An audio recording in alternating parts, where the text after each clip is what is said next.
बाबा देवादिदेव महादेव त्रिकालदर्शी कैलाशी अविनाशी भगवान शंकर करुणा सागर जो नित्य संपूर्ण विश्व का कल्याण करने वाले हैं, जिनकी पुनित पावन पवित्र शिव महापुराण की कथा माँ गोदावरी के तट पर पंचवटी नासिक की इस पवित्र भूमि पर 5 दिवसीय कथा का लाभ लेने का सौभाग्य आप और हमको मिला है।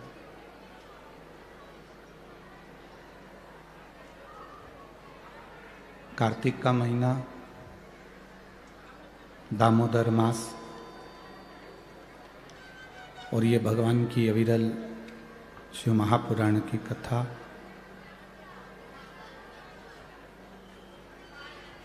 मैं दादा भाऊ भूसे जी को, पालक मंत्री जी को धन्यवाद देता हूँ।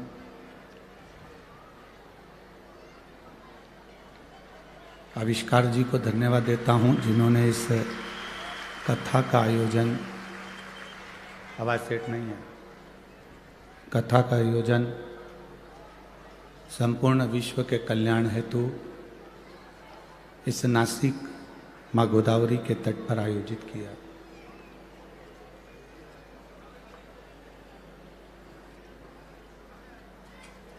मुख्य सहयोगी के रूप में माननीय पाटिल जी, श्री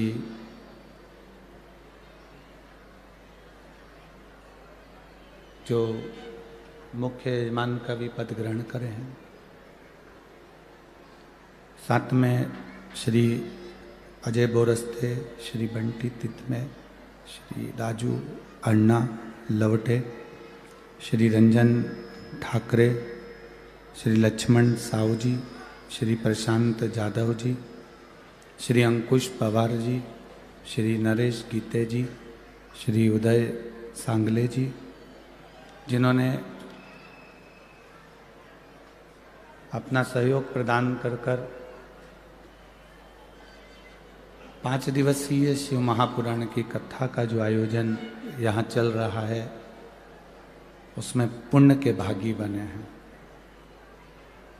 एक बार सभी सहयोगी जनों का जोरदार ताली बजाकर स्वागत, वंदन, अभिनंदन।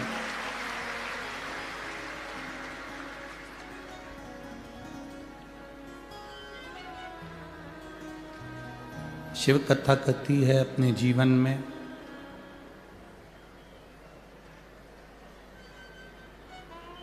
जब भी मौका मिले भगवत भजन करने का, जब भी मौका मिले नाम स्मरण करने का,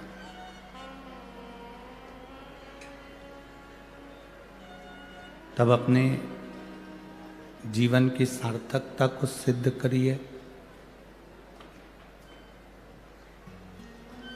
और मानव देह का जो फर्ज है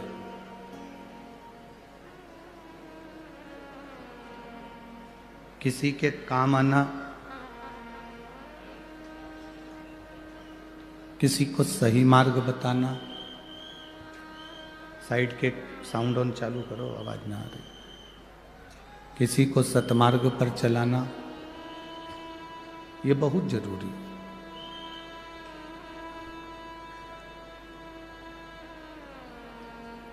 कथा मंडप में विराजमान सभी संत, साधु, गुरुजन, ब्राह्मण जन, कथा वक्ता, महामंडलेश्वर आदि सभी को नमन है।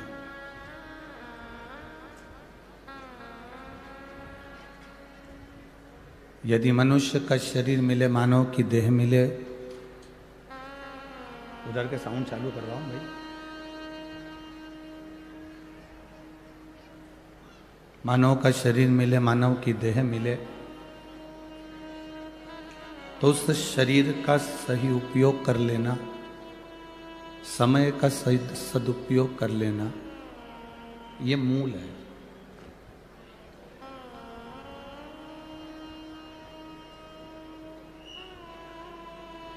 तुम्हारे मोबाइल का बैलेंस कोई भी डलवा सकता है। तुम जिससे कहोगे कि मेरा मोबाइल का बैलेंस खत्म हो गया, मैं तुझे पैसे दे दूंगी, तो मेरा बैलेंस डलवा दे, वो डलवा देगा। बेटे से कहोगे तो बेटा डलवा देगा, बेटी से कहोगे तो बेटी डलवा देगी, रिश्तेदारों से कहोगे तो रिश्तेदार डलवा देंगे।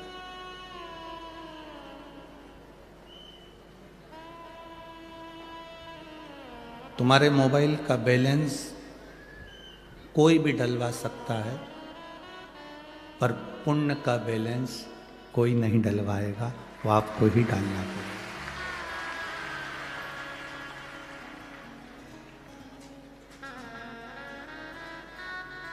आपका पुण्य आपको स्वयं करना, आपके दुख को आपको स्वयं काटना। ना तो सियोर वाला महाराज आकर आपका दुख काटेगा, ना दुनिया का कोई महाराज आपका दुख काटेगा।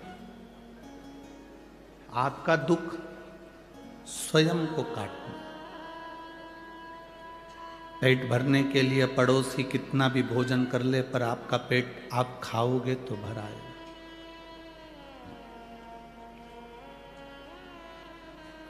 सिर दर्द होने पर पड़ोसी गोली खाएगा, उसका फायदा नहीं मिलेगा, गोली आपको खाना पड़ेगा।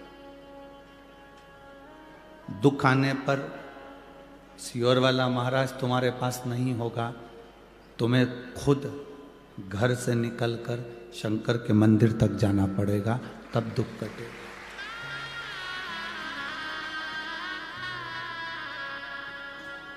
वो गुरु दूसरे होते होंगे जो तुमको अपने पास बुलाते होंगे, तुमसे कहते होंगे कि हमारे पास बैठो। परशु महापुराण की कथा में शंकर भगवान की कथा कहती है, देवी जी के मंदिर में बैठने की जगह होती है, राम जी के मंदिर में बैठने की जगह होती है, दत्त के मंदिर में बैठने की जगह होती है, दुनिया के सारे मंदिरों में बैठने की जगह होती है, पर शंकर के मंदिर में बैठने की जगह नहीं होती। चारों तरफ इतना पानी पड़ा होता है कि अपनी साड़ी बचाकर और कपड़े बचाकर सावधानी से बैठना पड़ता है। और दूसरा व्यक्ति पानी शिव को चढ़ाने की जगह तुम पे चढ़ा के चले जाए, उससे पहले निकल कर अपने घर चले जाओ।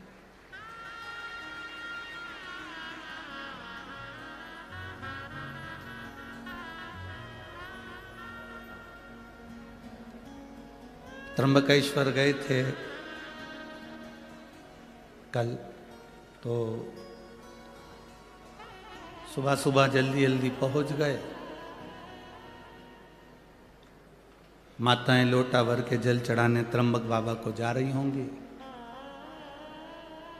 अब वो भीड़ भड़का किसी को बताया तो था नहीं, पर फिर भी इतनी भीड़ हो गई।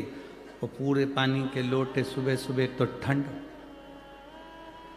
और ऊपर से उन्होंने उंडेल दिए हम पर। अब कोई इधर से धक्का मारे, कोई उधर से धक्का मारे, और पानी पूरा ऊपर। शिव का मंदिर एक ऐसा मंदिर होता है जहां बैठने की भी जगह नहीं होती, क्योंकि शंकर कहते हैं मेरे पास बैठकर तुम अपना समय बर्बाद मत करो। जैसे मैं तब साधना में लगा हूं, भगवान के भजन में लगा हूं, अपने घर जाकर तुम भी भगवान की भक्ति में लग जाओ, भजन में लग जाओ।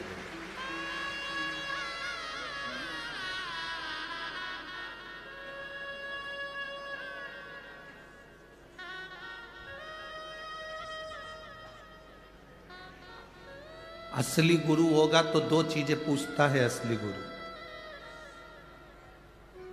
असली गुरु अपनी जिंदगी में दो बातें अपने शिष्य से हमेशा पूछता रहता है।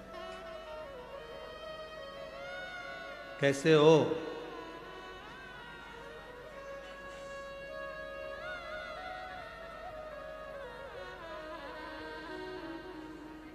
फिर वो कहेगा गुरु जी थोड़ा सा जीवन में कष्ट चल रहा है, तो गुरु फिर दूसरी बार कहेगा मंदिर जाना चालू करा? नहीं। दो चीजें गुरु जरूर कह देता है, एक तो कैसे हो, और दूसरा आपने मंदिर जाना प्रारंभ किया, मंदिर जा रहे हो,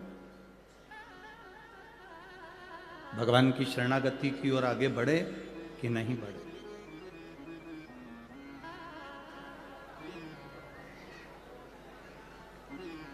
ये मानव शरीर की प्रधानता है।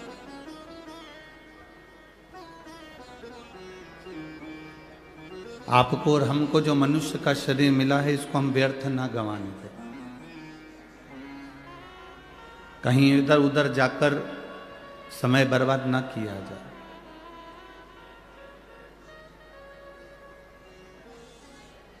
कई लोग कहते हैं शिव जी को जल चढ़ाना चाहिए, कोई कहता है शिव जी को जल नहीं चढ़ाना चाहिए, कोई कहता है शंकर जी का रुद्राक्ष पहनना चाहिए, कोई कहेगा नहीं पहनना चाहिए, कोई कहेगा बेलपत्र चढ़ाना चाहिए, कोई कहेगा नहीं चढ़ाना चाहिए, कोई कहेगा बेलपत्र खाना चाहिए, कोई कहेगा नहीं खाना चाहिए, कोई कहेगा शिव जी पे चढ़ा हुआ प्रसाद खाना चाहिए, कोई कहेगा नहीं खाना चाहिए।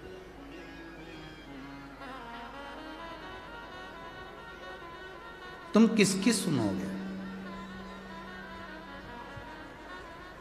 बहुत सारे संसार में लोग आते जाएंगे, तुमको नया नया ज्ञान देते जाएंगे, तुम भटकते जाओगे। दुनिया के लोग चाहते हैं कि तुम अगर कोई सतमार्ग पर चल रहे हो, सत जगह पर चल रहे हो, अच्छी जगह पर चल रहे हो, अच्छे मार्ग की ओर चल रहे हो, तो तुम उस मार्ग से हटो।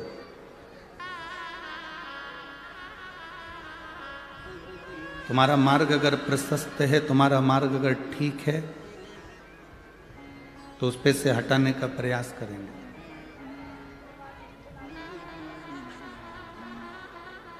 हम दुनिया के लोगों से एक ही बात कहना चाहते हैं, जब आप गूगल को सर्च करते हैं, यूट्यूब चैनल पर जाते हैं या आप मोबाइल पर जाते हैं और सर्च करते हैं, तो उसमें बहुत सारी बात विवाद चलती रहती है।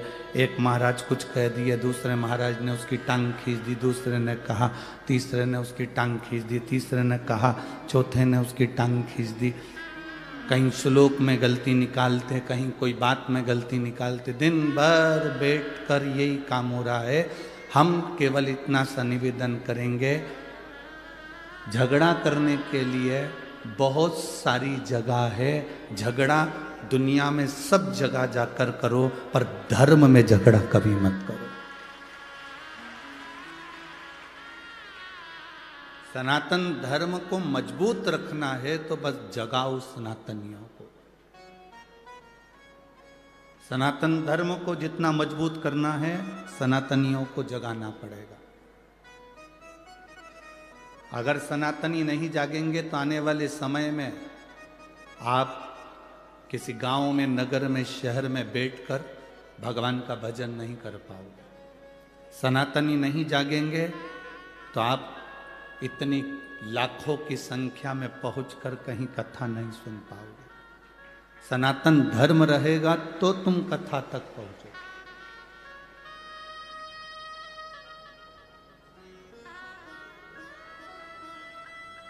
एक किसी ने मैसेज करा था, शायद वो मैसेज, वो नाम मेरे को स्मरण में, आशीष के पास में वो मैसेज होगा, उसमें उनके पास में उसमें नाम भी होगा, जिन्होंने मैसेज करा उसका नाम होगा। क्या नाम है बताना जरा। एक भाई ने आशीष को मैसेज किया, तो मैसेज में उसने अपना नाम उसने लिखा, मैं विजय मेनू संधान, Sirin meadows, Gangapur road, Nashik का रहने वाला हूँ। मेरा मोबाइल नंबर है। कहीं बैठ खड़े हैं, आप ही हैं। धन्यवाद, आपने जो मैसेज किया है उसके लिए साधुवाद। इन्होंने पत्र में लिखा है, कॉपी के पेज पे पत्र लिखा, उसमें लिखा, ये नज़ारा जो दादा बाबू भूसेन है, आविष्कार भूसेन है, जो नासिक को दिया है, ये नज़ारा 12 साल में एक बार केवल कुंभ को देखने को मिलता था, वो अब दिखा दिया है। साधुवाद आपको।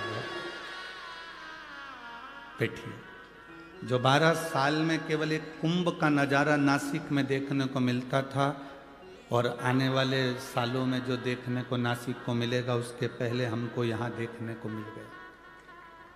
हम दादा बाबू भूसे को, आविष्कार जी को धन्यवाद देते हैं और सहयोगियों को धन्यवाद देते हैं, जिनका ये सहयोग मिलकर ये कथा का लाभ हमें मिला है।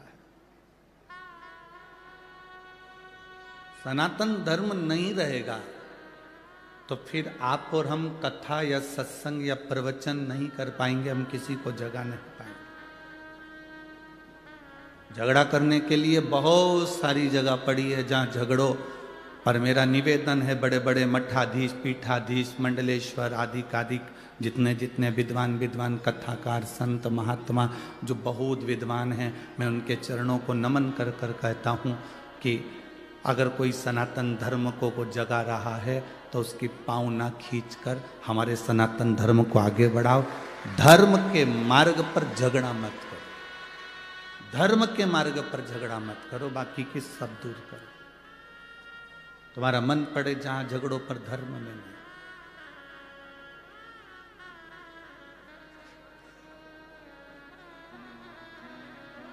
शिव कथा कह रही है अपने समय का सदुपयोग करो।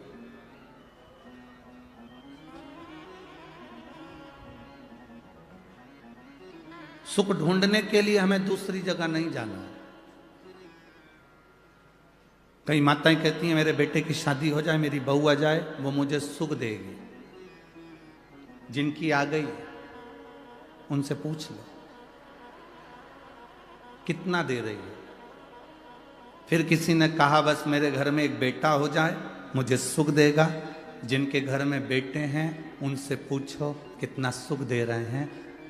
सवेरे कुत्ते की चेन पकड़कर कुत्ता घुमाते हैं पर माँ बाप को नहीं घुमाते हैं। किस सुख की कल्पना कर रहे हो? किस सुख की कल्पना? बड़ा मकान बन जाएगा तो सुख मिल जाएगा? ना ना ना। एक बार कपड़े धो के ऊपर चढ़ी, 3 दिन में नीचे उतरेगी पूरे सुखा कर। चढ़ जाए बहुत बड़ी बात है, बाल्टी लेकर। खुशी तो इतनी हुई, 4 मंजिल का मकान है गुरुजी, 4 मंजिल का। एक बार हमने कहा कपड़े धो के ले जा ऊपर। 4 बार सीढ़ी पे बैठ के हाँ पड़ी भर रही, आवाज लगा रही आजा बाल्टी ले चल। इतने में बहू ने कहा मेरे से तो नहीं बने, तू ही जा डुकरिया ऊपर। सुख देखा, दुख मिल रहा। सुख की कल्पना ही क्यों कर रहे हो? बहू सुख देगी, बेटा सुख देगा, पैसा सुख देगा, गाड़ी सुख देगी, बंगला सुख देगा, पड़ोसी, नातेदार, रिश्तेदार सुख देंगे। अरे सुख जब हमारा खुद का शरीर हमको नहीं दे रहा, कभी घुटना दुखे, कभी कोहनी दुखे, कभी आँख दुखे, कभी कान दुखे, कभी छींक आ जाए, कभी खांसी चल जाए, कभी कमर दुख जाए, तो खुद का शरीर सुख नहीं दे रहा तो दूसरा क्या खाक सुख देगा? अपना शरीर अपने को सुख नहीं दे रहा है, तुम लोगों का शरीर दे रहा हो तो बात दूसरी। खुद का शरीर सुख नहीं देता। 2-3 दिन अच्छा रहता, कहीं आंख दुखने लगती है तो दवाई डालो, कान दुखे तो दवाई डालो, घुटना दुखे तो बाम लगाओ, आइडेक्स लगा लो, कोहनी दुख रही, हाथ दुख रहा, कभी सोते सोते गर्दन रह गई। एक हमारे आश्रम में भी है, कुबेरेश्वर धाम पर एक भैया ऐसा ही है, उसका हर 3-4 दिन में गर्दन रह जाती, 8 दिन तक ठीक ही नहीं होती, टेढ़ा ही चलता।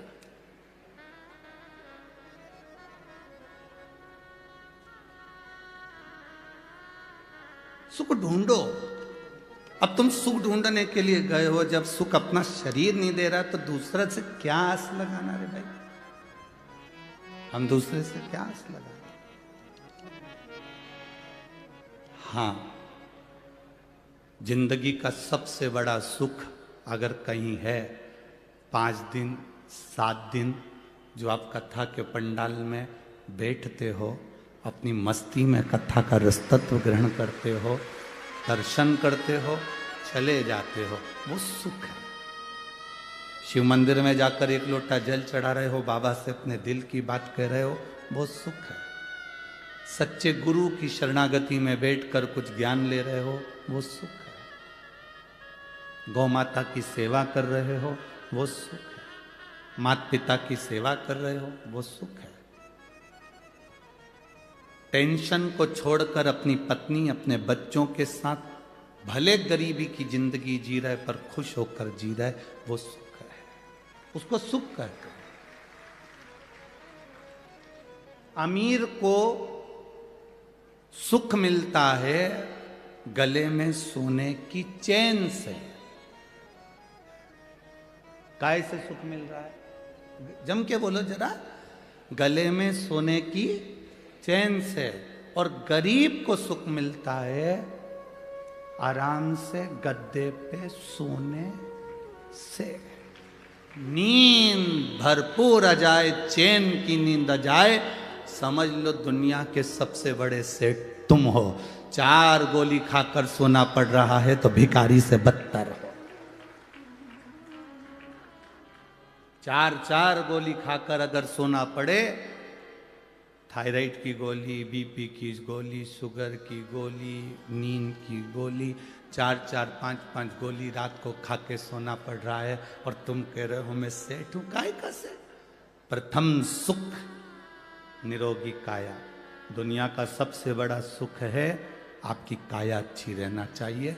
तो आप बड़ा पाव भी खाओगे तो पच जाएगा, नहीं तो बड़ा अलग पाव अलग जाएगा। काहे का मतलब?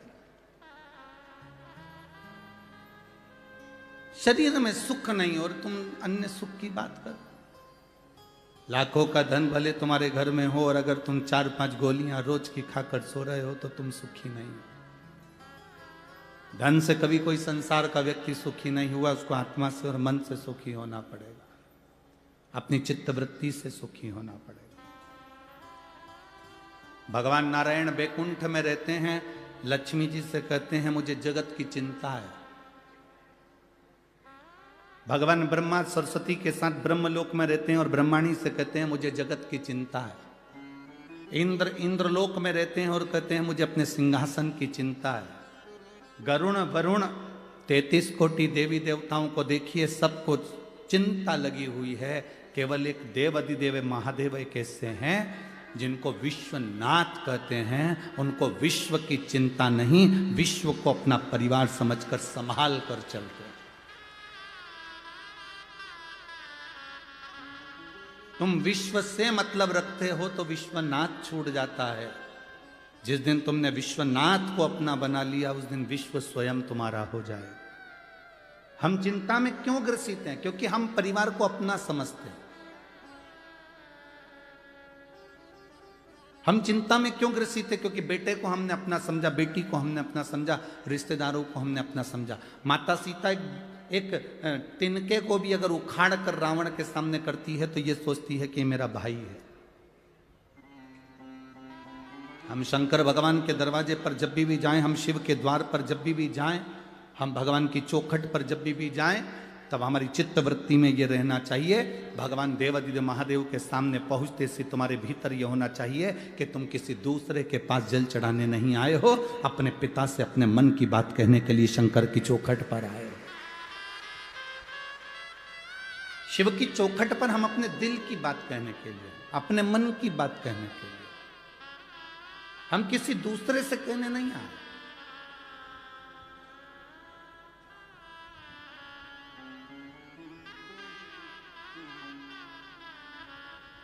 पेंट में कितनी जेब होती है? आप लोग पहनते हो ना, हमने भी पहना है बचपन में। कितनी जेब होती है? 2। पहले की शर्टों में कितनी जेब होती थी? जम के बोलो। 2। टी शर्ट में 2 जेब, पैंट में 2 जेब, चड्डा में 2 जेब। 2 जेब पैंट में है, शर्ट में है, टी शर्ट में है। 2 जेब क्यों देते हैं? 2 जेब इसलिए देते हैं कि एक जेब में तुम मोबाइल रख लो, एक जेब में तुम पैसा रख लो, और दूसरी जेब में रुद्राक्ष या माला या भगवान का नाम रखकर चलना। एक जेब में तुम दुनिया की सामग्री रखो, मना नहीं है। एक जेब में तुम दुनिया की वस्तु रखो, मना नहीं है। पर दूसरी जेब में एक बेलपत्र या तुलसी की माला या रुद्राक्ष की माला या भगवान का नाम दूसरी जेब में, या गीता रामायण अपनी दूसरी जेब में, शंकर की अनुमोदन, शंकर की भक्ति को रखकर चल।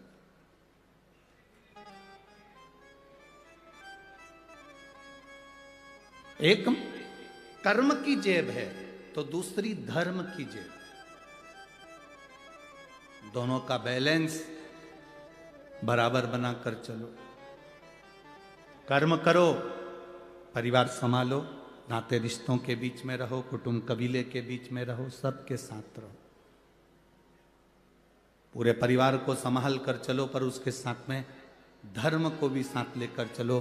बच्चों में संस्कार देते चलो, भगवान की भक्ति प्रदान करते चलो।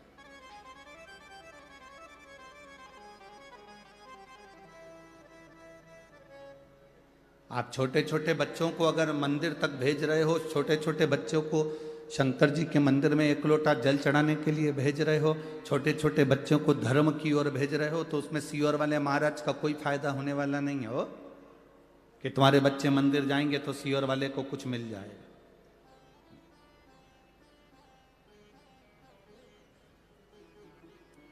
सीओर वाले महाराज ने तो एक बात कही कि अपने पड़ोस के मंदिर में जाओ। बोलो बोला कि नहीं बोला बार बार कि अपने पास के मंदिर में जाओ, अपने नजदीक के मंदिर में जाओ।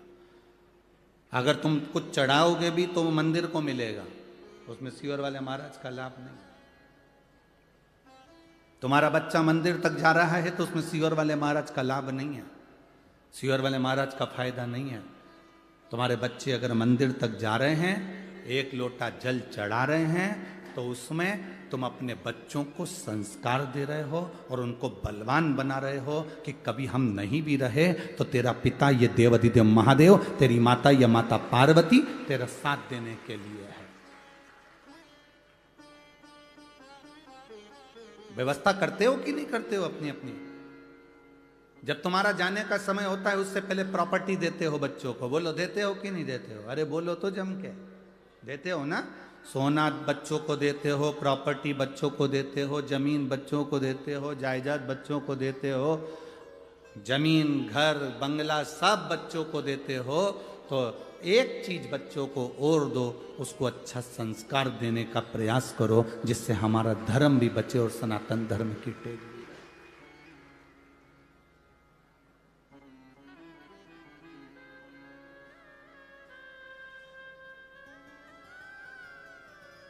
सुबेरे सुबेरे से चिल्लाकर हर मां अपने बच्चे से कहती है, जा दूध की थैली लेके आ, जा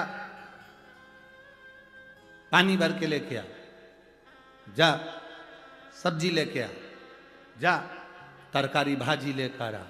ऐसे सुबेरे उठकर चिल्लाकर तुम्हें कहना चाहिए, जा शंकर के मंदिर में एक लोटा जल चढ़ाकर आ। जाओ शिव के दरवाजे तक जाओ, शंकर की चौखट तक जाओ, उसके द्वार तक जाओ।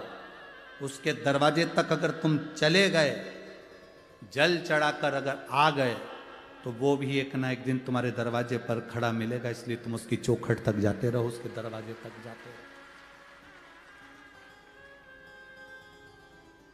खूब पढ़ाओ बच्चों, तुम्हारी कैपेसिटी जितनी है उससे दुगना बच्चों को पढ़ाओ।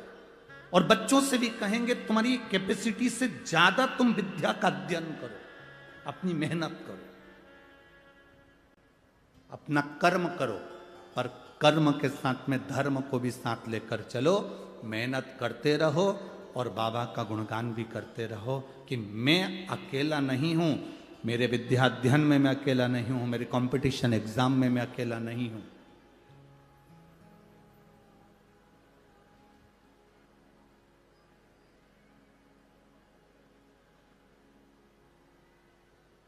अभी कोटा राजस्थान में बहुत सारी कोचिंग है, आप लोगों को मालूम होगा। किस किस को मालूम है? हाथ उठाओ जरा। ठीक, कोटा राजस्थान में बहुत सारी कोचिंग है, बहुत सारी कोचिंग क्लासेस हैं। बच्चे वहां कोचिंग करने के लिए जाते हैं, और बच्चे जब वहां कोचिंग करने के लिए जाते हैं, बहुत सारे बच्चे, उसमें से कई बच्चे ऐसे हैं जो कंपटीशन एग्ज़ाम या कोई टेस्ट में या कोई परीक्षा में पास नहीं हो पाते, तो वो हार जाते हैं और मर जाते हैं, सुसाइड कर लेते हैं। अब माता पिता ने कोचिंग वालों पर केस लगाया कि तुम्हारे कारण हमारे बच्चे मर रहे हैं, पर सही मायने में देखा जाए तो बच्चे के ऊपर प्रेशर जितना टीचर का नहीं होता, उससे ज्यादा प्रेशर घर वालों का होता है कि पढ़ना पड़ेगा, करना पड़ेगा, ये करना पड़ेगा, इतना कर कर आना पड़ेगा और तुझे इस एग्जाम में पास होना पड़ेगा। बच्चे को इतना प्रेशर दे दिया, इतना प्रेशर दे दिया कि बच्चा सोचता है कि अब मैं घर कैसे जाऊं, वापिस कैसे जाऊं, मेरा रिजल्ट अगर बिगड़ गया तो मैं घर कैसे जाऊं, तो बच्चा अपना प्राण त्याग देता है।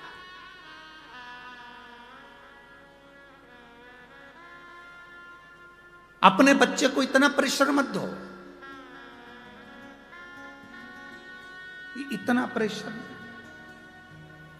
अपने बच्चों को इतना प्रेशर मत दीजिए कि बच्चा अपना शरीर ही त्याग दे। उससे कहो चिंता करने की जरूरत नहीं है, भरचक मेहनत कर, पूरा कर्म कर और महादेव को अपने हृदय में बिठा कर रख। एक जेब में जैसे पैसा और मोबाइल रहता है तो दूसरी जेब में महादेव को लेकर चल अपने साथ, अपने दिल में अगर शिव है तो तुझे डूबने नहीं देगा। ये उसको बल दीजिए। हम बच्चों को बल नहीं देते। कई माताएं कह देती है हमारे बच्चे भी छोटे हैं गुरुजी, कोई मंदिर जाएंगे, जल चढ़ाएंगे, छोटे बच्चे हैं ये, कोई मंदिर जाएंगे। हम कहते हैं बांस, बांबू जितना गीला होता है उसको नवाओगे तो डलिया बन जाएगी। बांबू को जितना नवाओगे उससे खिलौने बन जाएंगे। बांबू को जितना नवाओगे वो नब जाएगा। बांबू, बांस अगर सूख गया तो उसको नवाओगे तो वो नबेगा नहीं। बांस को नबाना है, जब तक वो गीला है तब तक नबा। बांबू को नबाना है, जब तक वो गीला है तब तक नबा। सूख गया किसी काम का। संस्कार दीजिए बच्चों को जिससे बच्चे आगे की ओर बढ़े। महाराज, संत, सज्जन और सती, आप भी बोलिए कितने?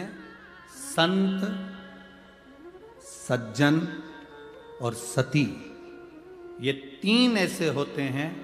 एक संत, दूसरा सज्जन पुरुष जिसके हृदय में कोई कपट नहीं, कोई छल नहीं, कोई बेईमानी नहीं, कोई प्रपंच नहीं, सज्जन। और तीसरे नंबर पर है सती, पतिव्रता धर्म को पालन करने वाली एक स्त्री जो पति को परमेश्वर मानकर चलती। मांग कौन भरता है? जम के बोलो जरा, मांग कौन भरता है? आवाज नहीं आई मेरे को, जम के बोलो जरा। मांग, मांग पहली बार जब मांग भराती है, पति भरता है कि पड़ोसन भर देती है? अरे जम के तो बोलो, कौन भरता है? पति भरता है।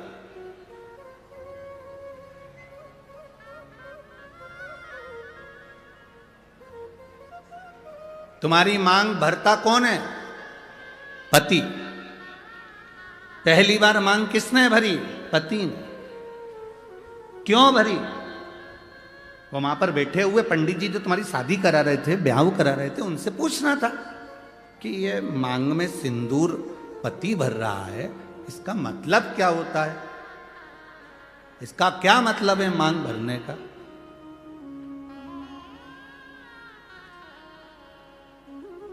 क्या मतलब इसका? तुम्हें उन पंडित जी से पूछना था कि मांग में सिंदूर पति भर रहा है, पहली बार मांग पति भर रहा है, तो मांग भरने का मतलब क्या है? मांग कौन भरता है? पति। एक स्त्री, एक नारी चाहे कितनी भी नौकरी कर ले, दुनिया भर में कितना भी व्यापार कर ले, कितना भी काम कर ले, कितनी भी कमाई कर कर आ जाए, पर उसकी मांग की पूर्ति तो उसका पति ही करता है। वो पहले दिन से आखिरी तक करता है। मांग भरना मतलब मांग की पूर्ति करना।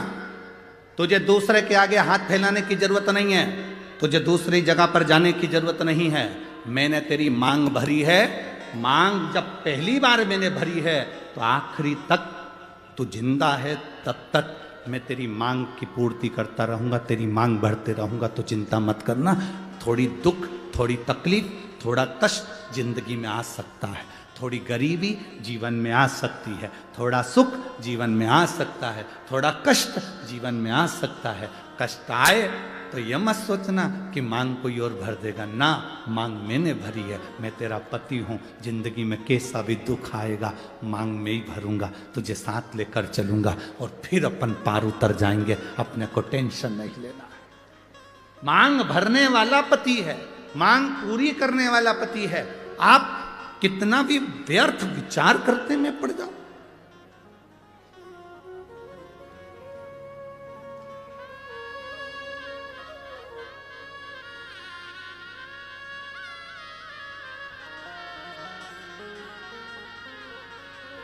पूर्ति करना।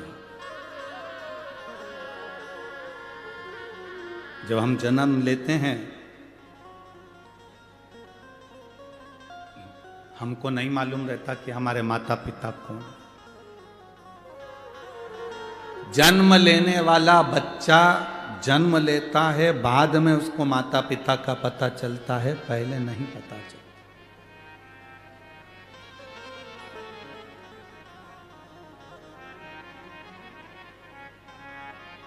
जन्म के समय पर तुम्हारे घर में गुलाब जामुन रखी है, पर जन्म लिया बच्चा गुलाब जामुन नहीं खाता। नासिक के बच्चे खाते हो तो बात दूसरी, वो बात दूसरी।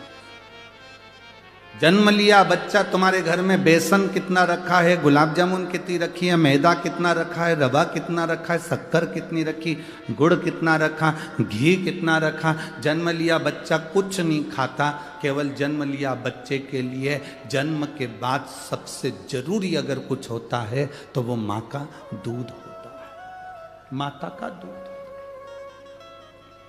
तुम्हारे यहां जन्म लिए बच्चे लड्डू पेड़ा खाएं तो बात दूसरी।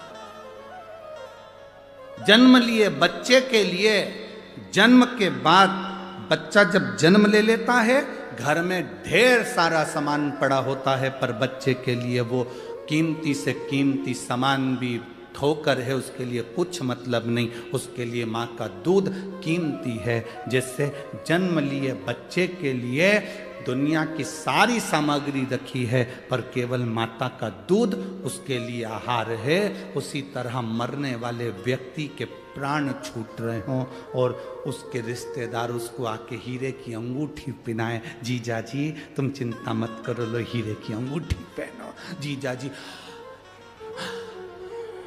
वेंटिलेटर पर पड़ा हुआ ऑक्सीजन खींच रहा, और ये उसको गुलाब जामुन, रसगुल्ला, इमरती, भजिया, पकोड़ा खिलाएं तो वो खाएगा।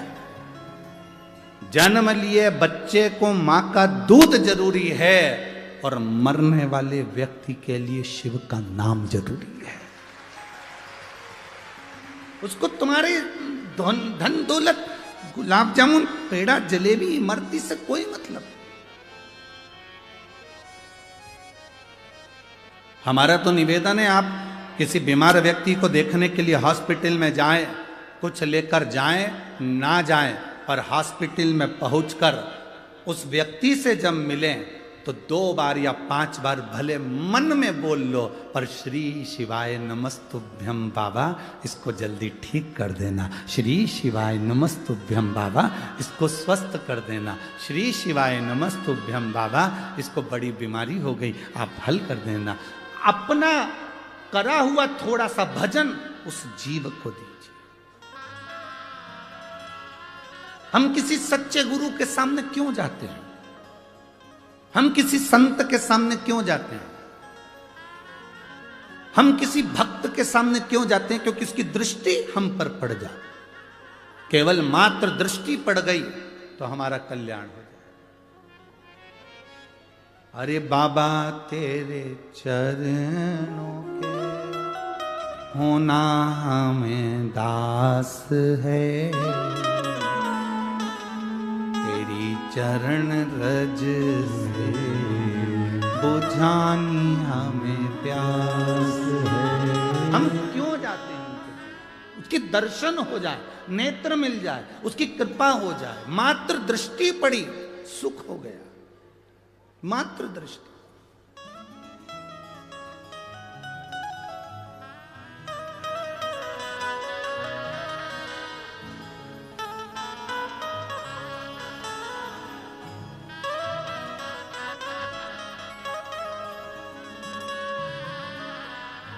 केवल दृष्टि मात्र से सुख का भान हो जाता है,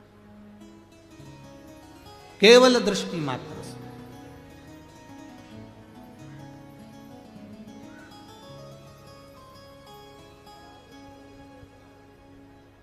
झूठे हैं नाते, झूठे हैं रिश्ते, संग यहाँ से बाबा कोई न जाए।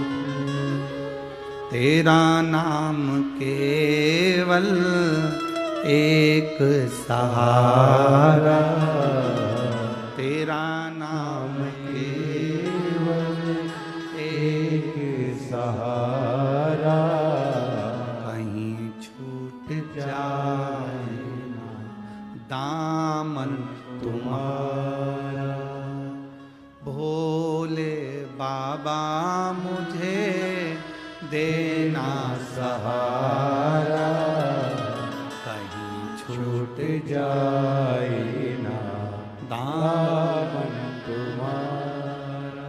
हे बाबा, बस तुम्हारा सहारा मेरी जिंदगी में बना रहे। जन्म के समय पर ढेरों सामान घर में होगा, पर माता का दूध जरूरी है।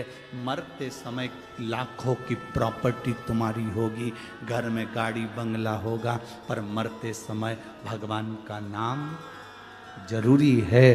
बस यही हमारी जिंदगी, बस ये। जन्म के समय पर माता का दूध जरूरी है और मरने पर भगवान का नाम जरूरी। करोड़ों की कीमत वाला ये शरीर परमात्मा ने दिया है आपको और हमको। सुंदरता पर मत जाना किसी की। सारे राक्षस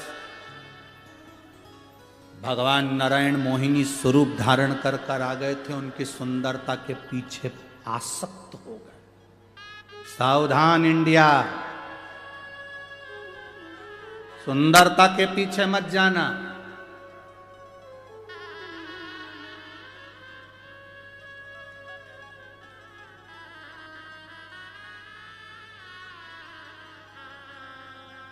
बिल्कुल सुंदरता के पीछे मत जाना। मोहिनी स्वरूप धारण कर कर भगवान आए और असुरों ने भगवान की सुंदरता देख ली। कितनी सुंदर नारी, कितनी सुंदर स्त्री, फंस गए सुंदरता के चक्कर।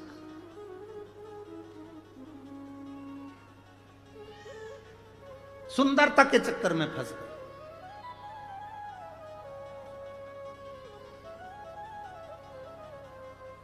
और ऐसी सुंदरता के चक्कर में फंसे कि वो अमृत का जो कलश था वो भूल गए और मोहिनी के चक्कर में पड़ गए। मोहिनी ने कहा कि मैं अमृत बांटूंगी, तुम इधर बैठ जा, तुम इधर बैठ जा।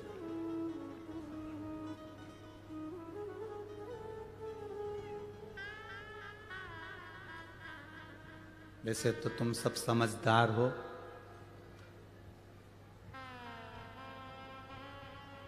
सुंदरता मतलब दिखावा। किसी दिखावे की ओर हमको नहीं जाना। और अमृत मतलब ज्ञान, उस ज्ञान को हमें लेना है। कई बहुएं दिखने की घनी सुंदर होए और मालूम पड़े 24 घंटा मुंडा से मेंढक जड़े। 24 घंटा कई मतलब। सास भी बोलती हैं फिर, बहू बहुत अच्छी है, अच्छी है, घर संभाल ली, काम कर लिया, बढ़िया है, सब अच्छा है हमारी बहू में। बहुएं कह देती है हमारी सास बहुत अच्छी है, सब बढ़िया है, बस एक कमी है, जिभान बड़ी बेकार, जिभ्या एक कमी है। अब सुंदर देखी, सुंदरता देखी, बड़ी सुंदर, बड़ी सुंदर, बड़ी सुंदर, बड़ी सुंदर। सुंदरता का करना क्या है भाई? सुंदरता के चक्कर में पड़ोगे तो जिंदगी नरक बन जाएगी। जैसे असुरों ने मोहिनी स्वरूप को देखा और उस सुंदरता में फंस गए तो अमृत छूट गया। उसी तरह आप दुनिया को देखने में लग गए, संसार की चमक दमक में रह गए, दुनिया की चमक धमक में आप रह गए तो फिर ज्ञान प्राप्त नहीं कर सकते, भगवान को प्राप्त नहीं कर सकते। ये चमक, ये दमक, फुल वन में महक, सब कुछ सरकार तुम ही से है। हम परमात्मा को प्राप्त करने का प्रयास करें।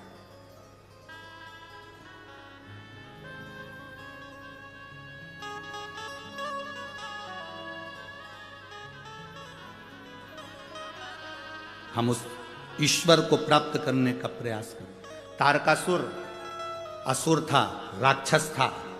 तारकासुर का अंत षडानंद कार्तिकेय के द्वारा होना था। असुर है, राक्षस है, वर मांगा था उसने, अगर मरूंगा पहले तो मुझे अमर कर दो। तो ब्रह्मा जी ने कहा अमर तो नहीं हो सकते, तो फिर वर दीजिए। क्या वर? मरूं तो शंकर भगवान के पुत्र के द्वारा मरूं।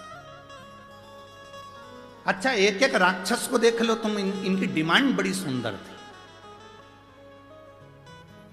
जितने जितने राक्षस थे इनकी डिमांड बड़ी सुंदर थी। अपन यहीं से उठाओ ना, पंचवटी से। रावण की बहन आई थी,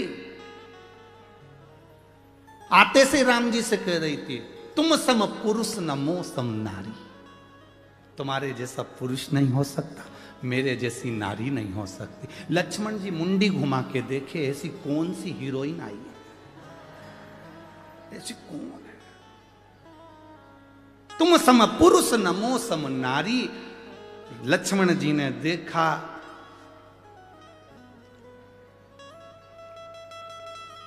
लक्ष्मण जी समझ गए ये तुम सम पुरुष नमो सम नारी और रावण के पूरे कुल पे चला देगी आरी। ये कोई साधारण नारी? अभी रुक जा। आते से कहा उसने, एक एक असुर को देखो, एक एक राक्षस को, उसने डिमांड कितनी सुंदर करी। डिमांड देखिए, उसने सूपनखा ने आते सी कहा तुम सम पुरुष नमो सम नारी। तुम्हारे जैसा पुरुष नहीं होगा, मेरे जैसी नारी नहीं होगी।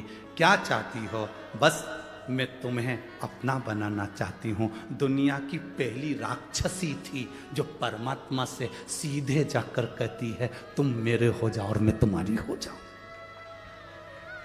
दुनिया की पहली राक्षसी थी जो भगवान के सामने जाकर कहती है कि तुम मेरे हो जाओ और मैं तुम्हारी हो जाऊं। मैं तुम्हारी पत्नी बनना चाहती हूं, तुम मेरे पति बन जाओ। भगवान से कह रही है, किसी दूसरे से नहीं कह रही है। आज की होती तो ना जाने किससे किया थी,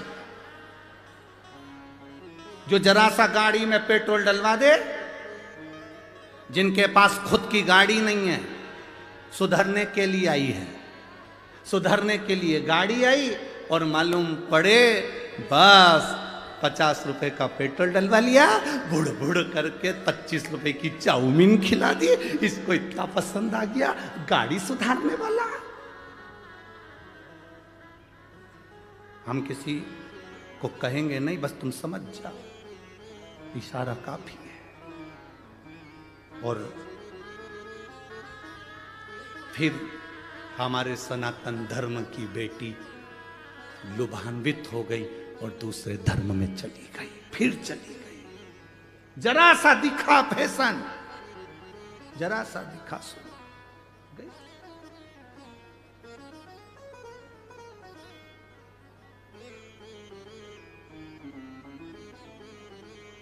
फिर चली।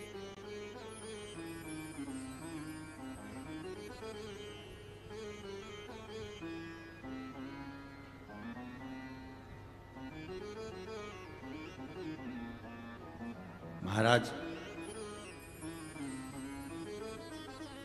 आज इस व्यासपीठ से एक बात जरूर महाराष्ट्र के लिए कहना चाहूंगा। महाराष्ट्र की धरा के लिए कहना चाहूँगा कि इस धरा पर कुछ समय बाला साहब ठाकरे को और रहना था तो ये महाराष्ट्र प्रथम आनंद में पहुंच जाए। यहां आज अगर संत साधु सन्यासी तपस्वी साधक इस महाराष्ट्र की पवित्र भूमि पर सबसे ज्यादा संत हैं, इस महाराष्ट्र की भूमि पर सबसे ज्यादा संत जन्मे हैं, इस महाराष्ट्र की भूमि पर सबसे ज्यादा संत साधु सन्यासी तपस्वी साधक उपासकों ने तप किया है, इस महाराष्ट्र की भूमि पर सबसे ज्यादा संत साधु सन्यासियों ने भगवत भजन किया है, इस महाराष्ट्र की भूमि पर सबसे ज्यादा संत साधु सन्यासी तपस्वी साधक उपासकों ने अपनी उपासना करी है, इस महाराष्ट्र की भूमि पर सबसे ज्यादा संतों ने अपना कीर्तन, अपना भगवत भजन, अपना स्मरण इस महाराष्ट्र की धरा पर, इस पवित्र भूमि पर किया है। सबसे ज्यादा इस महाराष्ट्र की पवित्र भूमि पर संतों ने जो जो गुणगान किया, इस गुणगान को और बढ़ा देते हैं अगर वो अब होते तो और बढ़ा देते। संत साधु सन्यासी तपस्वी साधक का एक आनंद है। रस तत्व की प्राप्ति जीवन का एक सुख, भगवत भजन का एक सुख हमारे जीवन का एक आनंद दे जाए। क्यों भटक रहे हैं? हम सुंदरता की ओर आकर्षित ना हो, हम किसी की बॉडी शॉडी को देखकर आकर्षित ना हो। भगवान से प्रार्थना करना, भगवान मेरा विवाह मेरी बेटियों से निवेदन है, तुम भगवान से प्रार्थना करना मेरा विवाह जहां हो मेरे माता पिता की मर्जी से हो और संस्कार घर में मेरा विवाह हो, संस्कार सनातन धर्म में मेरा विवाह हो।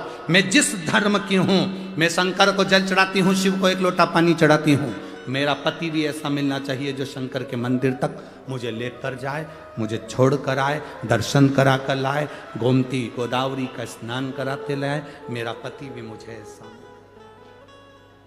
तो श्रेष्ठता है। धर्म की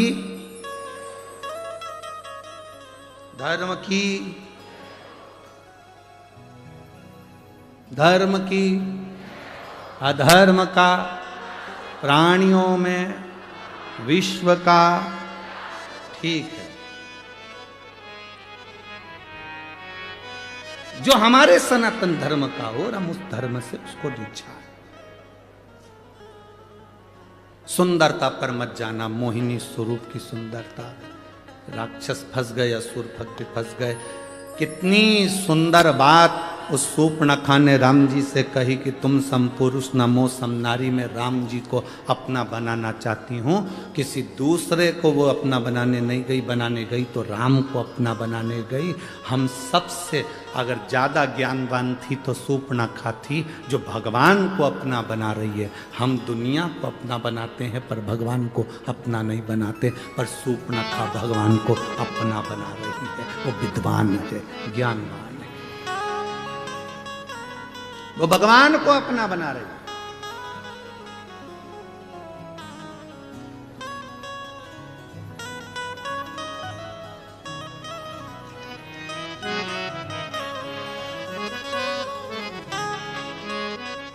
उसके बराबर कौन है? महाराज, ये भाव अपने भीतर हो, अपने भी। बहुत देर तक शूर्पणखा राम जी को तकती रही, बहुत देर, बहुत देर तक। वो कहे ना, जरा देर ठहरो राम हो, जरा देर ठहरो राम, तमन्ना नहीं है अभी हमने जी भर के देखा नहीं है। शूर्पणखा राम जी को देख रही, राम जी शूर्पणखा की ओर निगाह कर देखे। राक्षसी है, एक असुरी है, राक्षस प्रवृत्ति है और मुझे अपना बनाना चाहती है। जब एक राक्षस परमात्मा को अपना बनाने की बात करता है, एक एक राक्षसों की डिमांड देखिए। तारकासुर मांग रहे हैं कि शंकर के पुत्र द्वारा मेरे प्राण छूटे। क्या चाहते हैं? शिव जी शादी करें, उनके बच्चे हों। ये तारकासुर जैसा सुर चाहता है। क्या मांगा कंस ने? देवकी का अष्टम पुत्र मृत्यु का कारण बना। देवकी का अष्टम पुत्र। क्या मांगा रावण ने? भगवान स्वयं संसार में सांसारिक मनुष्य बनकर आए, प्राण छूटे। जितने राक्षस हुए, हिरण्यकशिपु ने क्या मांगा? ना नीचे मरू, ना ऊपर मरू, ना अंदर मरू, ना बाहर मरू, ना अस्त्र से, ना शस्त्र से, ना दिन में, ना रात में, ना नर से, ना पशु से, ना 12 महीने में मरूं।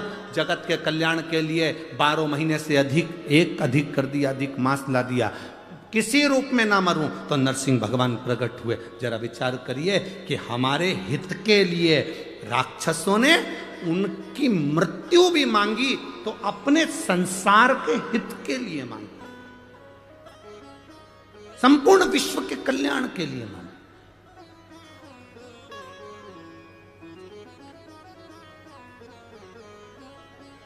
और हम क्या मांगते हैं? हम भगवान कृपा करना, घर देना, बंगला देना, जमीन देना, जायदाद देना। भगवान मेरी बेटी को पास कर देना, मेरे बेटे को ये कर देना, मेरी बहू को छोरा छोरी दे देना, ऐसा कर देना। हमने आज तक भगवान के मंदिर में जाकर ये नहीं कहा, बोले बाबा चलो। हमने आज तक बाबा के मंदिर में जाकर ये नहीं कहा, बाबा बहुत दिन से बैठे हो, त्र्यंबकेश्वर बाबा तुम यहाँ बहुत दिन से बैठे हो, कपालेश्वर बाबा बहुत दिन से बैठे हो, तुम्हारा मन नहीं करता घूमने जाने का? चलो अब की बार मैं लेकर चलता हूं तुमको सीहोर, थोड़े दिन वहीं रहेंगे, आनंद करेंगे, फिर आ जाए। चलो हम जितनी जगह दर्शन करने के लिए जाते हैं बाबा के, हम उतनी जगह बाबा को निमंत्रण देकर आते हैं। बाबा बहुत दिन हो गए, त्र्यंबक बाबा कब आ रहे हो? जल्दी आ जाओ। माँ पार्वती जी को साथ लेकर आना, गणेश जी को, रिद्धि सिद्धि को लेकर आना, पूरे खानदान समेत आना, अकेले मत आना। आप आओगे तो आनंद होगा, थोड़ा मालपुआ, रबड़ी, पूड़ी सब बनेगा, सब खाएंगे। और जब तक बाबा नहीं आता तो कौन सी पूड़ी मालपुआ बनता है? वो आता है तो बनता है, वो कृपा करता है तो घर में पकवान बनता है, वो कृपा करता है तो आतिशबाजी होती है, वो कृपा करता है तो जमीन जायदाद ली जाती है, वो कृपा करता है तो घर में बहू बेटे आते हैं, वो कृपा करता है तो बेटी दामाद आते हैं, वो कृपा करता है तो पोता पोती नाती पंती होते हैं, वो करुणा करता, वो आता है तो खुशी आती है।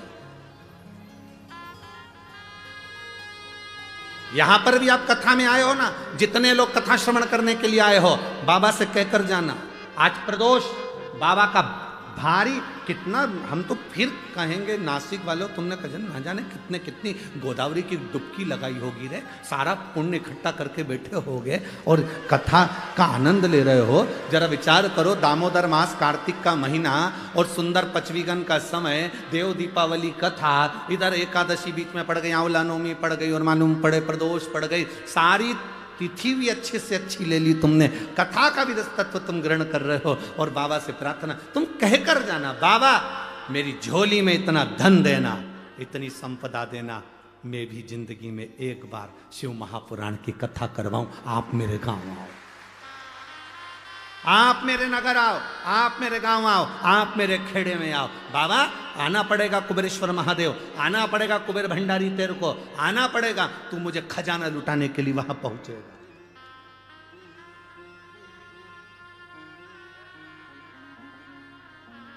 तुझे आना पड़ेगा। जब हम जिद पकड़ेंगे तो क्यों ना हो, हम जिद पकड़ते ही नहीं है। तारकासुर देखा, शिव जी के लिए वर मांग लिया कि मेरे प्राण, मेरे जब प्राण छूटे मेरे, अगर भगवान शंकर के पुत्र के द्वारा छूटे। महिषासुर की बहन ने कौन सा वर मांगा था? आप लोगों ने कथा सुनी थी ना, महिषासुर की बहन महिषी ने वर मांगा था कि शंकर और विष्णु के संतान के द्वारा मेरे प्राण छूटे। कौन हो गए थे? जम के बोलो, अय्यप्पा स्वामी। अब किसने वर मांग लिया? तारकासुर ने। मेरे प्राण छूटे भगवान शंकर के पुत्र द्वारा।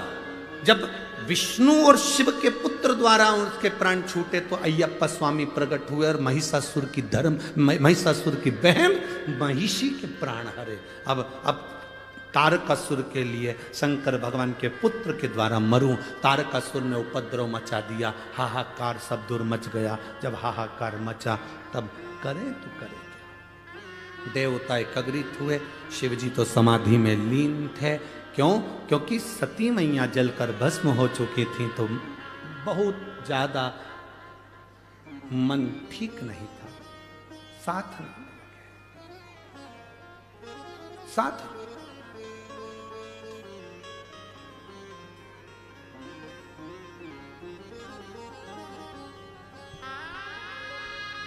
एक व्यक्ति ने प्रश्न किया, गुरुजी हम आपसे एक बात पूछना चाहते हैं। शंकर भगवान देवता है ना? हाँ। देवादिदेव महादेव है ना? हाँ। तो अपनी धर्म पत्नी सती के लिए इतने क्यों रोए?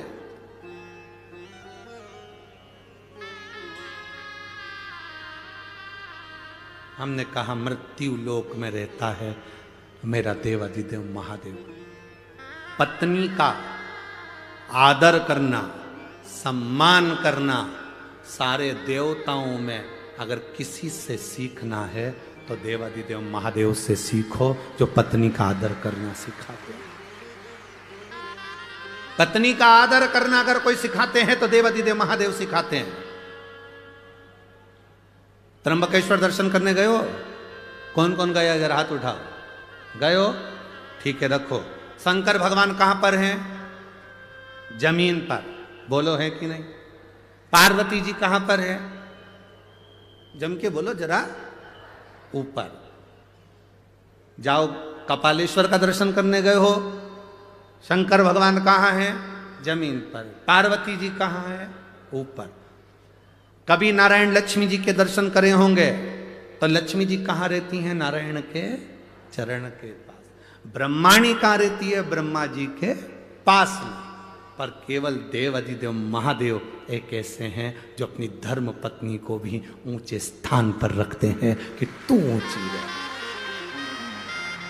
नारी का आदर करना अगर कोई सिखाते हैं तो मेरे शंकर सिखाते हैं। स्त्री का सम्मान करना अगर कोई सिखाते हैं तो मेरे देवादिदेव महादेव सिखाते हैं। नारी का सम्मान क्या होता है, स्त्री का सत्कार क्या होता है, नारी के एक भाव जो प्रकटता है वो शिव समझाते हैं, वो शंकर का।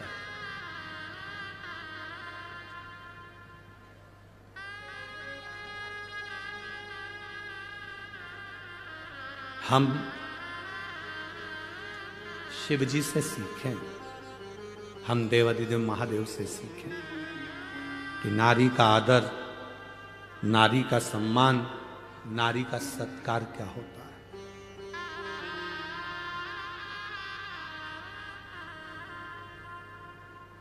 पत्नी मर गई, धर्म पत्नी चली गई, माता सती चली गई, शिव जी समाधि में लीन हो गए, तब साधना में लीन।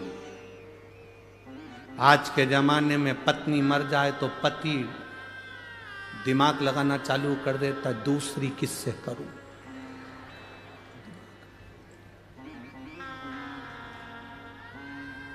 पंद्रह 16, 20 साल के बच्चे हो गए, लड़कियां कॉलेज पढ़ रही और इसको शादी करने की डाई लगा लगा के।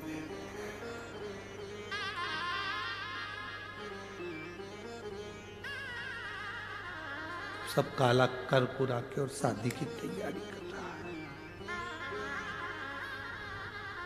कितनी भी डेंटिंग पेंटिंग कर लो, उसको भी फर्क पड़ रहा है। वो विचार कर रहा है कि मेरे को शादी करना। बेटी कॉलेज पढ़ रही है, बेटा कॉलेज पढ़ रहा है, उसको शादी। पत्नी चली गई, भगवान शंकर विवाह करने के लिए आतुर नहीं, भगवान शंकर तप साधना में डूब गए। यह हमारा शास्त्र कहता है।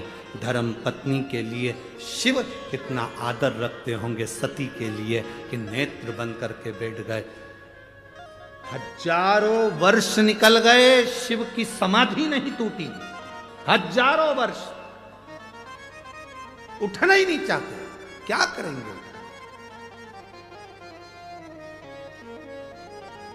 और ये रोज पत्नी चले जाए तो मोबाइल पर ब्याहशादी.com निकाले।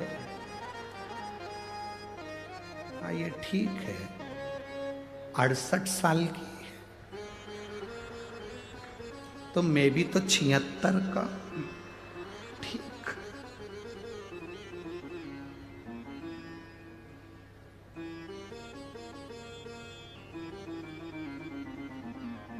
फिर तो वही वाला गीत हो, सब लाए फूल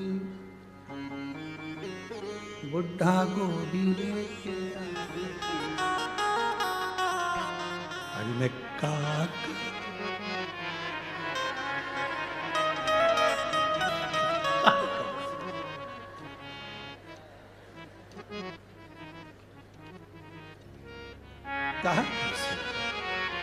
अरे भाई, शिव कृपा शंकर की उदारता कहती है, मेरे शिव जैसा माता का, स्त्री का, महिला का आदर करने वाला कोई दूसरा नहीं। शिव जो आदर करते हैं स्त्री का, वैसा आदर कोई नहीं कर सकता।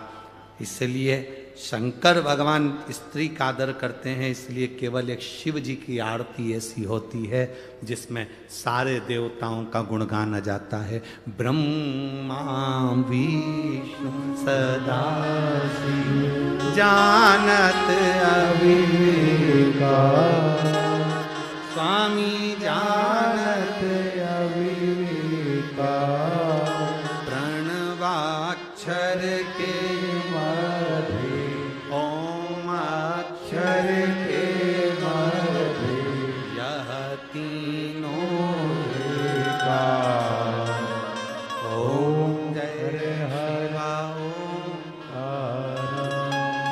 तत्व है।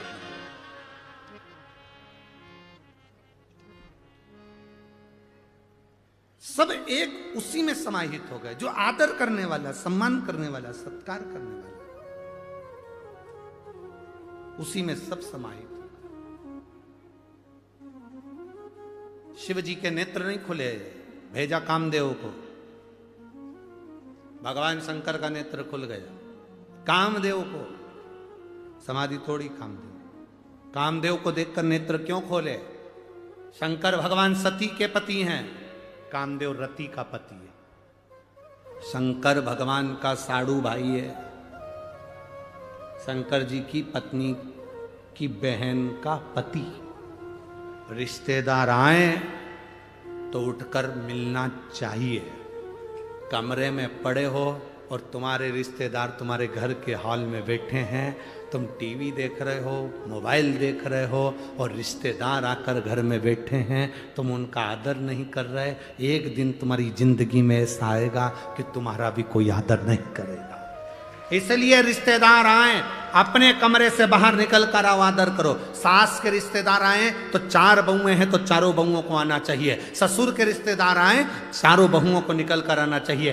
बड़ी बहू के रिश्तेदार आए तो तीनों बहुओं को निकल कर आना चाहिए। छोटी बहू के रिश्तेदार आए तो बड़ी बहुओं को निकल कर बाहर आना चाहिए। घर में किसी के भी रिश्तेदार आए, घर का प्रत्येक व्यक्ति उनको श्री शिवाय नमस्तुभ्यम कहने के लिए बाहर आना चाहिए।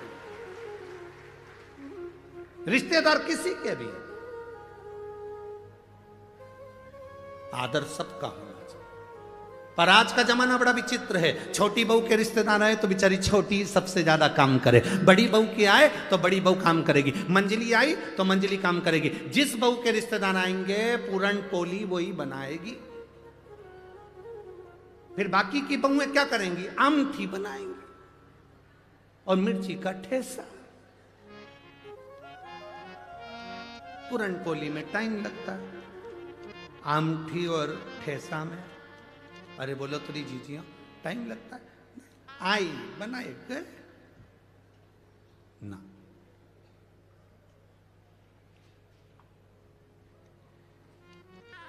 घर में कोई आए, भगवान शंकर के रिश्तेदार आ गए, कामदेव को भेजा समाधि तोड़ने के लिए। शिव जी नेत्र खोल लिए, क्योंकि मेरे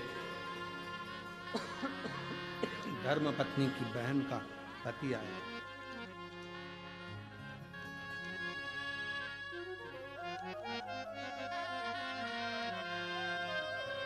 मेरी धर्म पत्नी की बहन का पति आए।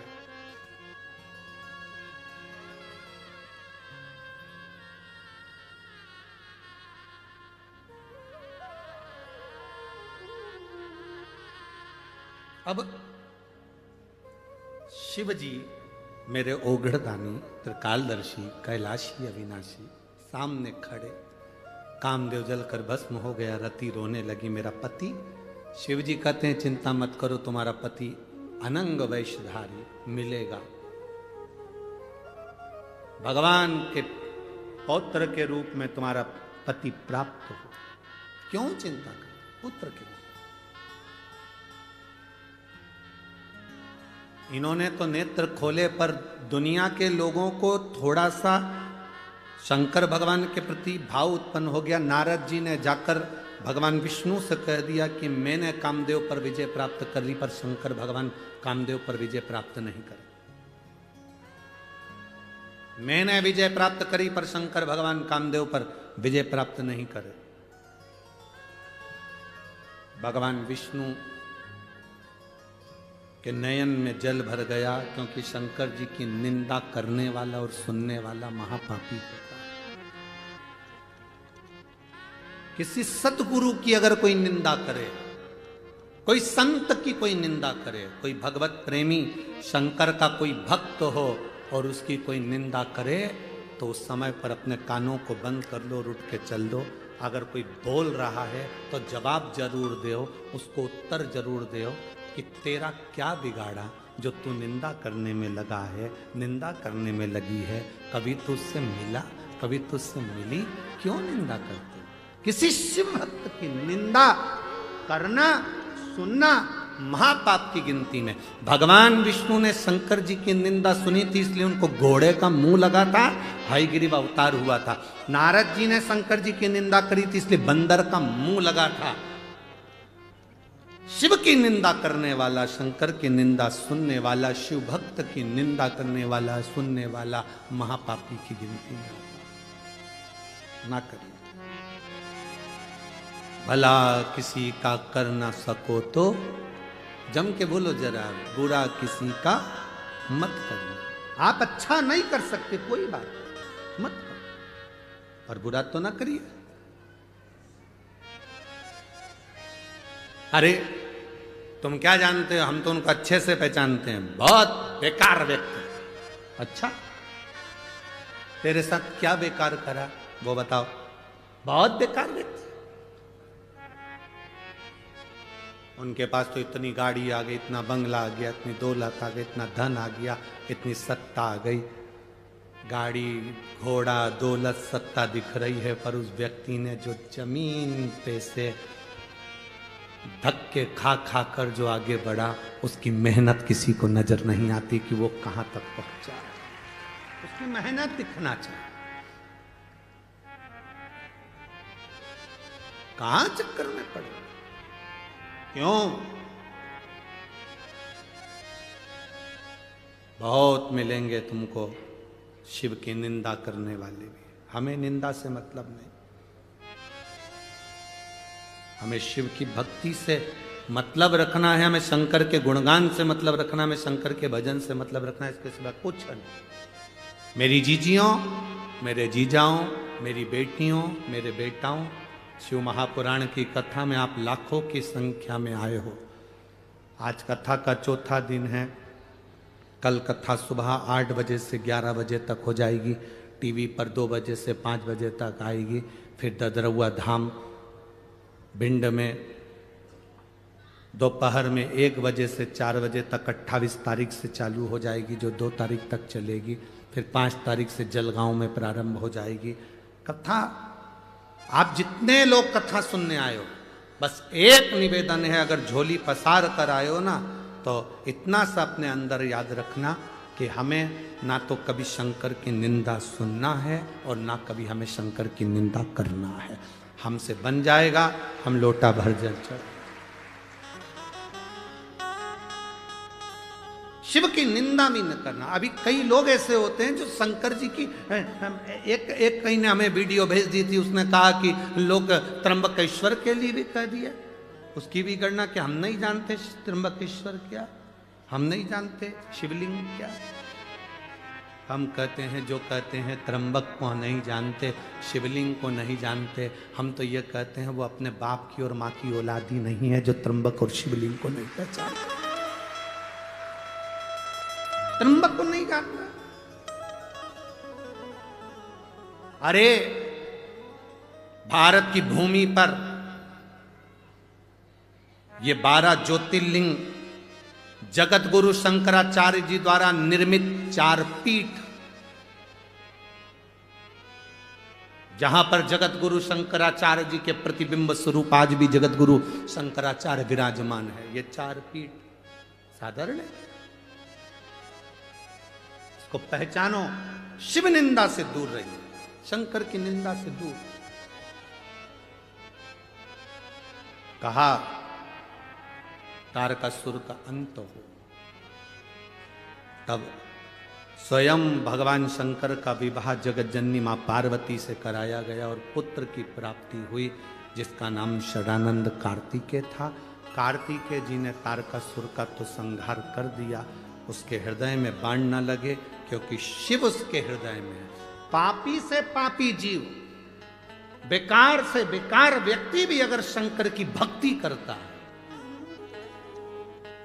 शिव की भक्ति करता है, खाली नहीं जाता। आज इस व्यासपीठ से एक बात कहना चाहेंगे, कोई देर से बनता है, कोई जल्दी से बनता है, महादेव को जल चढ़ाने वाला एक दिन सेठ जरूर बनता है। बोल बम का नारा है, शंकर को जल चढ़ाने वाला, शिवलिंग पर जल चढ़ाने वाला एक ना एक दिन सेठ बनेगा, पक्का है, निश्चित है। कोई कहता है गुरुजी शिव महापुराण की कथा बहुत महंगी होती है, कितना महंगा टेंट लगता है, कितनी महंगी व्यवस्थाएं होती हैं, लोगों के भोजन की व्यवस्था करना पड़ती है, लाइट की व्यवस्था, साउंड की व्यवस्था, टेंट की व्यवस्था, जनरेटर की व्यवस्था, सारी व्यवस्थाएं करना पड़ती है, कितनी महंगी होती होगी, कितने लाखों में जाती होगी, कितनी करोड़न में जाती होगी। हमारा भी मन होता है कि हम कथा करवाएं, हम इतना कहां से लाएंगे? हम उनसे कहते हैं कर्जा लेकर कभी कथा मत करना, इधर उधर से लेकर कभी कथा मत करना।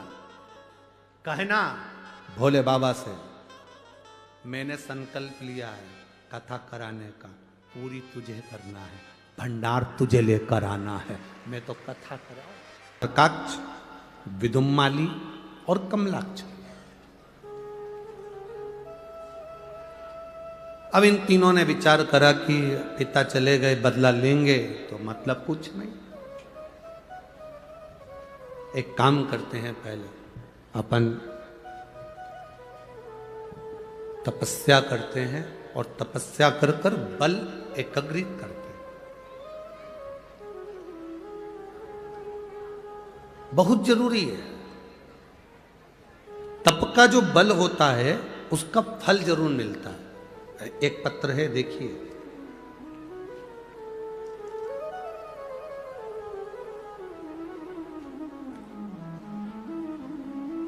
मेरा नाम सो माधुरी नरेंद्र मोरे है, मैं छत्रपति संभाजी नगर से हूँ।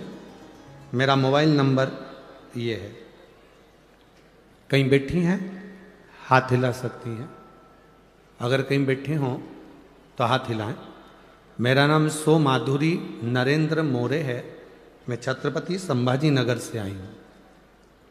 कहीं बैठी हों तो हाथ हिला सकती हैं, जहाँ कहीं बैठी हों हाथ हिला सकती हैं। छत्रपति संभाजी नगर से आई हूँ, मेरा नाम सो माधुरी नरेंद्र मोरे है, छत्रपति संभाजी नगर से आई हूँ। मेरा छोटा बेटा हिमांशु नरेंद्र मोरे 3 साल का है। पिछले साल अगस्त 2022 में मेरे बेटे हिमांशु को पेट के नीचे एक गठान आ गई थी। हमने डॉक्टरों को दिखाया, डॉक्टर ने ऑपरेशन करने का बोला। ऑपरेशन करने के बाद वो गठान जांच के लिए मुंबई गई। गठान की जांच होकर आई तो मेरे बच्चे को कैंसर बताया है। गुरुदेव, कैंसर का ट्रीटमेंट चालू हो गया। टाटा मेमोरियल हॉस्पिटल में डॉक्टर ने कहा कि इस कैंसर का, जो ये बच्चे को कैंसर हुआ है, लास्ट स्टेज का हो गया। पूरे शरीर में ये कैंसर फैल चुका है। कहीं बैठी हैं क्या? कहीं बैठी हैं? क्योंकि उन्होंने पत्र में लिखा है हम कथा में बैठे हैं, इसलिए हम पूछे।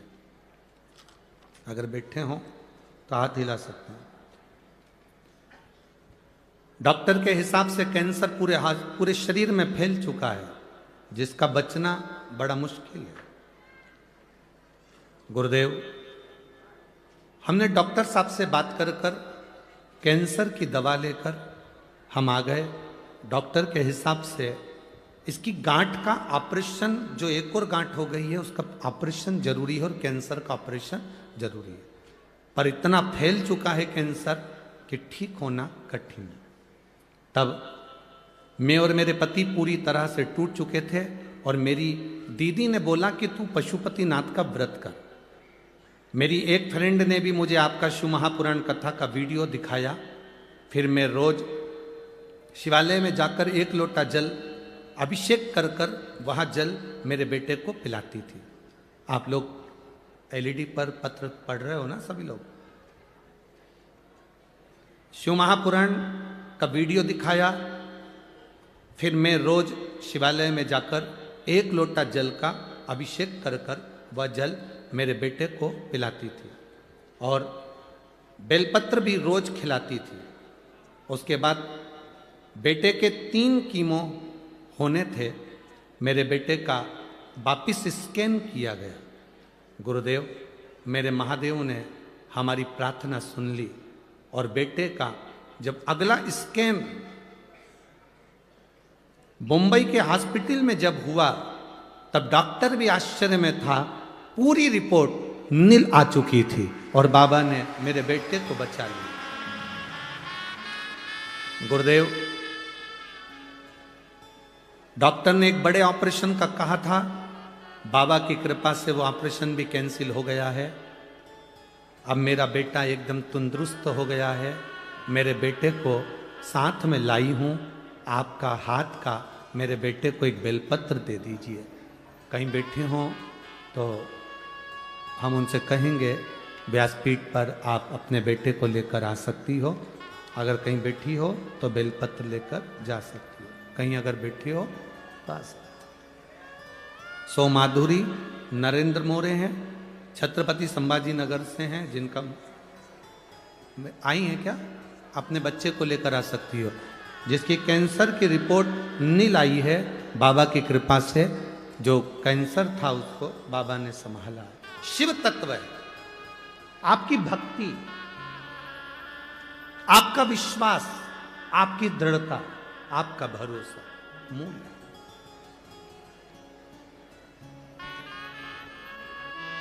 शंभो, दिल से बोलिए, भाव से बोलिए। शंभो शरणे मांगो घड़ी रे, दुख काटो दया करी ने दर्शन आपो।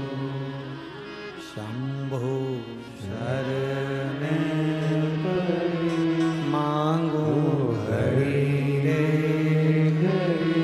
दुख काटो दया करी ने दर्शन आपो। शिव कथा कहती है आपका विश्वास आपको बल प्रदान करता है। जब भरोसा दृढ़ हो जाता है, शिव को मिलने में देरी नहीं होती। शिव को मिलने में देरी नहीं है, भरोसा अगर दृढ़ हुआ है। तारकासुर के 3 बेटों ने तप करना प्रारंभ करा। तप कर कर बल प्राप्त किया, वर प्राप्त किया, ब्रह्मा जी आए, मांगो क्या चाहिए, हमारे प्राण ना छूटे, हमें अमर कर दो। ब्रह्मा जी ने कहा ये नहीं हो सकता, अमर नहीं हो सकते, मरना तो पड़ेगा।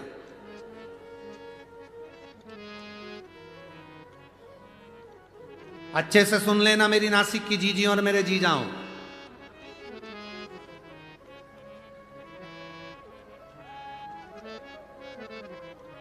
कितना भी ब्यूटी पार्लर में तैयार हो जाओ,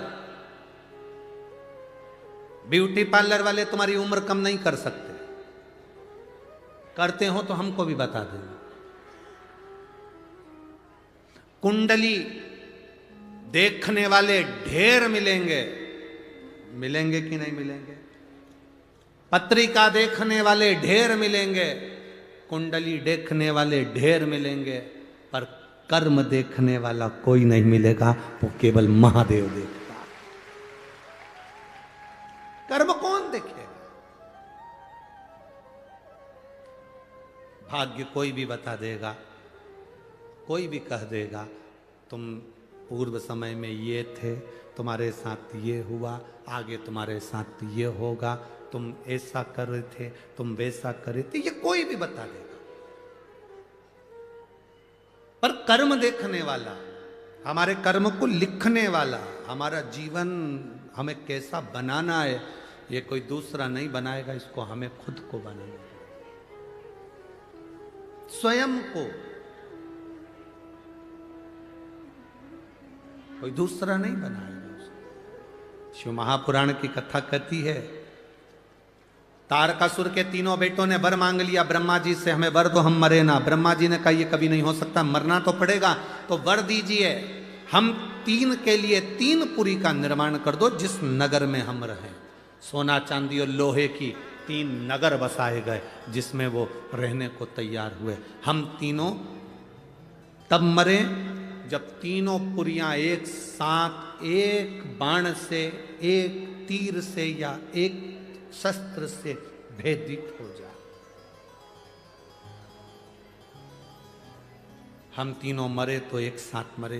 ब्रह्मा जी ने तथास्तु कर दिया। तारकाक्ष, विदुम्माली, कमलाक्ष की तीनों ने उपद्रव मचा दिया, बहुत उपद्रव। अब करे क्या? सारे देवता एकत्रित होकर भगवान शिव जी के पास में गए। बाबा बाबा, बाबा ने कहा क्या बात है, इन तीनों को मारना है।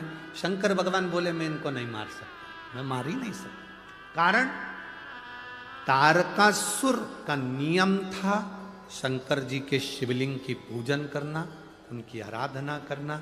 रावण का जैसे नियम था शिव जी की आराधना करना, कंस का जैसे नियम था शिव की आराधना करना, इंद्र का नियम था शिव की आराधना करना। जितने देवता 33 कोटि शंकर की आराधना करते हैं, जितने असुर राक्षस संसार के शिव की आराधना करते हैं, उसी तरह तारकासुर के तीन बेटे तारकाक्ष, विदुम्माली, कमलाक्ष की, ये तीनों अपनी अपनी नगरी में, सोने की नगरी में, चांदी की नगरी में, लोहे की नगरी में, अपने अपनी पुरी में, अपने अपने नगर में, अपने अपने शहर में शंकर की आराधना करते, पाप ही नहीं करते।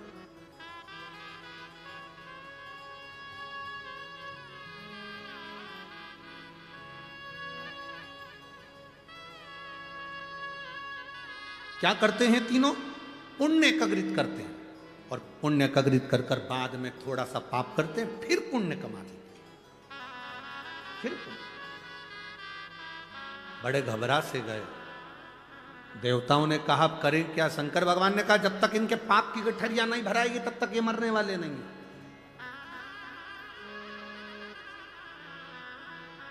इसीलिए तो कथा में कहा था, अरे मत बुरे कर्म कर बंदे वरना पछताएगा, भगवान की आंखों से तू बच नहीं पाएगा, तू बच नहीं पाएगा।